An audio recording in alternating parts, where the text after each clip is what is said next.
A vitória do... Volta para falar de Campeonato Brasileiro, da vitória do Bahia para cima do São Paulo. Vamos ouvir os personagens no pós-jogo. Eu acho que é um jogo bem jogado, um primeiro tempo excepcional, na minha opinião, foi muito bem jogado.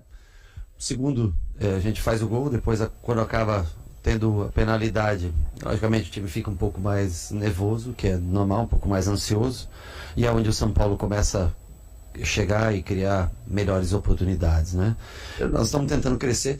É inegável, quando que você viu o Bahia, te fazer uma pergunta, em 2 anos consecutivos, está ocupando top 5, top 6 do Campeonato Brasileiro? Pô, não é o ideal? Pô, não, nós temos que pensar grande, claro que temos que pensar grande, pensar em ser campeão brasileiro, claro que temos que pensar, mas analisem o futebol brasileiro hoje. O Bahia tem, acho que eu tenho um orgulho, o torcedor tem que ter, que o Bahia joga contra qualquer time, nem sempre ganha, muitas vezes até domina, nem sempre ganha, às vezes é superado por um time ou outro, mas está ali competindo sempre, né? Eu acho que isso é um motivo de orgulho. E todos querem o Bahia campeão. Eu também quero. Espero eu poder viver aqui o Bahia campeão. A gente veio de uma eliminação difícil, não foi fácil para ninguém, mas nosso calendário é muito curto, né? A gente já tem que levantar a cabeça muito rápido e já pensar no próximo jogo. Hoje vim aqui perante nossa torcida, depois da eliminação, ter personalidade para jogar contra uma grande equipe, fazer os 3 pontos não é fácil, mas a gente conseguiu, a gente teve essa personalidade e foi um resultado muito positivo. Obviamente que es difícil, nosotros y los jugadores y la comisión y la dirigencia no buscamos excusas, sino sabemos que tenemos que trabajar, tenemos que ir consolidando a los jóvenes y focalizarnos para bueno, como dije, trabajar para el próximo juego, tratar de ganarlo, porque el torneo es muy longo, muy largo, una maratón, como decimos, como dice el míster, y no tenemos duda que vamos a hacer, al finalizar el torneo lo vamos a ver a São Paulo arriba, que es donde todos queremos.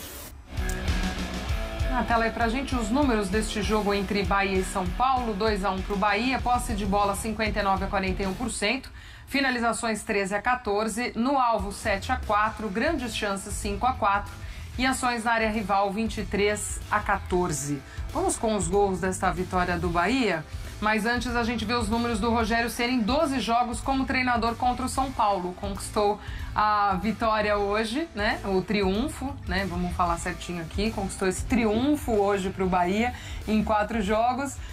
O primeiro triunfo e 3 derrotas. E 2 empates e 9 derrotas ali também. Um aproveitamento de 13,9% para 11 gols marcados e 29 gols sofridos. Agora sim, os gols de Bahia 2 e São Paulo 1. Num primeiro tempo foi até mais equilibrado, mas um segundo de domínio do Bahia. E aí, prof, até falando de momentos das duas equipes, né? O São Paulo, que a gente sabe, tem sofrido muito com lesões, mas conseguiu fazer uma boa campanha de Libertadores. O Bahia, é bem verdade, também em um grupo, o que foi considerado da morte nessa primeira fase, mas aí, logo na sequência, dá uma resposta muito positiva. Vence no Brasileirão, tá ali entre os 5 primeiros colocados, enfim. É interessante também ver esse poder de reação já desse Bahia na sequência, né?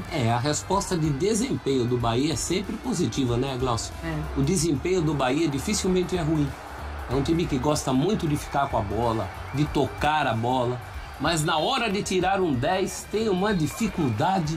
O primeiro tempo mesmo, e que você, concordo com você, foi mais equilibrado. O São Paulo perdeu também suas chances esporádicas, mas era para o Bahia já ter virado na frente. Saído pro intervalo. O Bahia teve os lances mais agudos.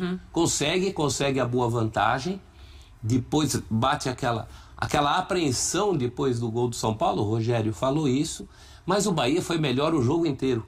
No caso da nossa tela aí, os números não mentem. São números que na sua maioria mostram esse predomínio do Bahia, o Bahia sempre mais perigoso, mais agudo.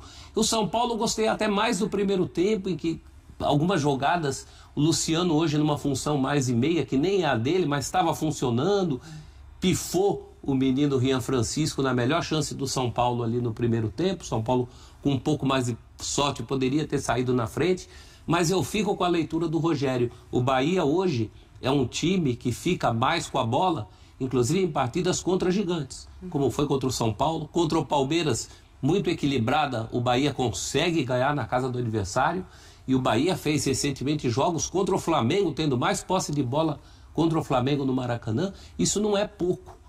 Tem que arranjar essa coisa da solução. O William José hoje funcionou, mas é o primeiro gol dele no Brasileiro também. O Lúcio Rodrigues, que está no banco, está 17 partidas sem marcar.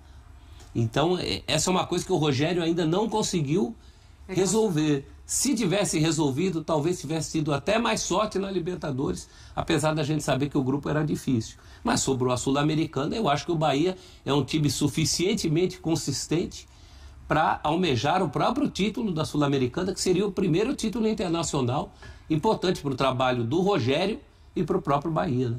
É interessante, né? Porque o Bahia segue agora para a Sul-Americana e acho que tem chances reais também de seguir, né, prof? Com o que fez, lembramos, esse grupo deles também dentro da Libertadores, um grupo fortíssimo, né? Eu acho que sim. Hoje foi uma amostra disso, né? Porque a dúvida que a gente tem em relação a esses times que caem cedo é até onde vai o luto. E o Bahia mostrou que não está de luto. O futebol que o Bahia demonstrou, a própria torcida da Fonte Nova, né?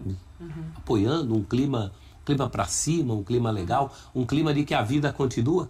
E tem que continuar mesmo, porque esse trabalho do Rogério é um trabalho muito bom. É um time muito consistente. Ele cita a questão de estar nos primeiros lugares. Eu acho que essa voltinha no parafuso vai ter a ver também com uma janela que o Bahia pode se preocupar com essa questão do ataque, com a questão do gol, que hoje tudo bem, Marcos Felipe não teve culpa, tomou um gol de pênalti, mas a gente sabe que não é uma questão resolvida para quem quer maiores voos, né? Tanto ele quanto o Ronaldo, que se contundiu, agora está na reserva dele, não são definitivamente goleiros à altura do resto do time do Bahia ali do meio para frente, que é muito gostoso ver esse time jogar, como ele trabalha a bola, né? Eu ia falar penteia a bola, mas ele mais do que penteia, ele toca para frente. Tem um meio-campo muito bom, né? Muito bom. E aí a gente fica esperando uma conclusão no mesmo nível da criação da jogada, e isso não acontece. E se repete muito, né? 2 jogos nesse sábado no Campeonato Brasileiro, então vamos ver como está a classificação atualizada neste momento. Rodada que segue amanhã. Essa rodada de número 11 do Brasileirão. Virou o mês na aí, frente, olha lá. Ó, o Red Bull Bragantino dorme na liderança e vira o mês na frente. Daqui a 29 minutos vai virar o mês e o nosso Braga líder. Aí, ó, Red Bull Bragantino vem seguido de Palmeiras, Flamengo, Cruzeiro, Bahia, Fluminense, Ceará, Corinthians, Mirassol e Atlético Mineiro. Ó, o Bahia lá na 5ª colocação. Vamos virar a página para a 11ª colocação, Botafogo, seguido de Grêmio, São Paulo, Internacional, Vasco e Fortaleza. E a turma do rebaixamento neste momento, Vitória, Santos, Juventude e Sport. Lembrando que Botafogo e Ceará tem um jogo a menos, né? Esse jogo ainda vai ser realizado. Vai também mexer a tabela depois com a pausa do Super Mundial também, né? Vai ter isso. Fundindo. Então não conta para o saldo do Campeonato Brasileiro, né? Mas tem bons resultados. E por falar em outras competições, o Bahia se recuperou, né, da saída da Libertadores com uma vitória hoje sobre o São Paulo, confronto de tricolores, que manteve o tricolor baiano no 5º lugar do Campeonato Brasileiro. Tá ali. Isso aí que o Alex citou sobre o Vasco e o Bragantino serve muito para a gente falar de Bahia e São Paulo. Talvez não no estágio de trabalho, mas no estágio atual das equipes, né? A gente olhava o Bahia com poucos desfalques, tinha desfalques, mas, por exemplo, tem um desfalque lá do Canu, que há muito tempo não joga na defesa. O David Duarte é titular há muitas partidas.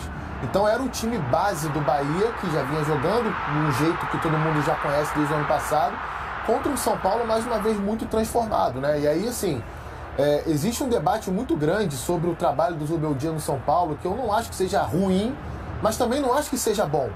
É um trabalho dentro da média daquilo que gera se pode dúvida, assim, sobre isso, né? Sobre essa análise, né? Porque é um time muito desfigurado. Você olhava o São Paulo em campo hoje mais uma vez. Não tem muito de onde tirar para você conseguir ser competitivo nesse cenário aí.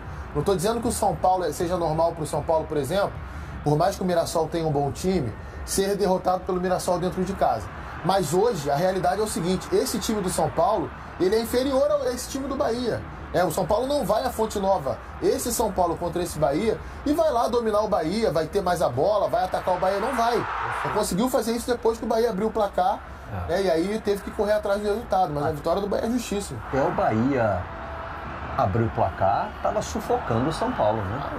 Domínio total Até do por jogo. causa esse melhor time no momento, né, ele já está produzindo mais. E se fez disso em casa. Você vê que até emocionalmente, que você falou, Barreto, no início, para ele se recuperar da eliminação, já virou a página. Você vê que não ficou nada de resquício aí. E o negócio é seguir, porque esse time do Bahia é muito bom, cara. É muito forte. E é outra equipe que tem poder de fogo para contratar mais, se for preciso. Mas é jogando desse jeito, enfrentando as vitórias e as derrotas, que esse amadurecimento de novo para o clube, para todos os profissionais que estão ali, para de repente ficar vislumbrando coisas maiores. Esses jogadores estarem assumindo realmente responsabilidades de protagonismo. E o Couto foi feliz demais sobre a questão desse São Paulo de hoje, para esse Bahia de hoje. Realmente o Bahia era o melhor time e se fez melhor time dentro do campo. E o Zubeldia, o time dele, o pessoal pode gostar mais ou menos, ninguém é apaixonado pelo jogo que o time dele faz. Sim. Mas é um time competitivo, não é um time fácil de você bater, né? Mas segue com uma certa dificuldade fora de casa para esse tipo de resultado. E é muito competitivo, principalmente em Copas, né, Alex? Porque você consegue mobilizar os jogadores para objetivos mais rápidos, né? É um jogo que você tem ali que você precisa pontuar, às vezes fora de casa. O São Paulo, por exemplo, venceu os 3 jogos fora de casa em Libertadores. Jogos de Campeonato Brasileiro, na minha concepção, são mais difíceis, são mais imprevisíveis e tem cenários mais desafiadores como esse daí, enfrentando o Bahia fora de casa. Só rapidinho sobre o Bahia, o William José, importante os 2 gols que ele fez, né? Até um jogador revelado pelo São Paulo, porque acho que existia, né? Acho que o Rogério agora não vai ter mais essa dúvida, pelo menos durante um tempo, de quem era o titular ali do centro do ataque do Bahia. Se era ele ou o Lúcio Rodrigues. E o William tá provando por A mais B a cada jogo, tá vivendo um momento melhor. Um momento melhor. Nesses últimos 5 ou 6 jogos, principalmente, ele tem feito gol sempre, tem marcado uma presença importante. O que é importante para um treinador, ter um jogador do tamanho que ele poder chegar realmente para homem gol. Sim. Realmente importante nesse momento ele tá na frente. No jogo contra o Inter, no meio de semana, por exemplo, a jogada do gol é uma finalização dele, que o Jean Lucas marca no rebote. Bom, hoje tivemos... Não foi hoje, não, foi ontem. Foi ontem. Final da Liga dos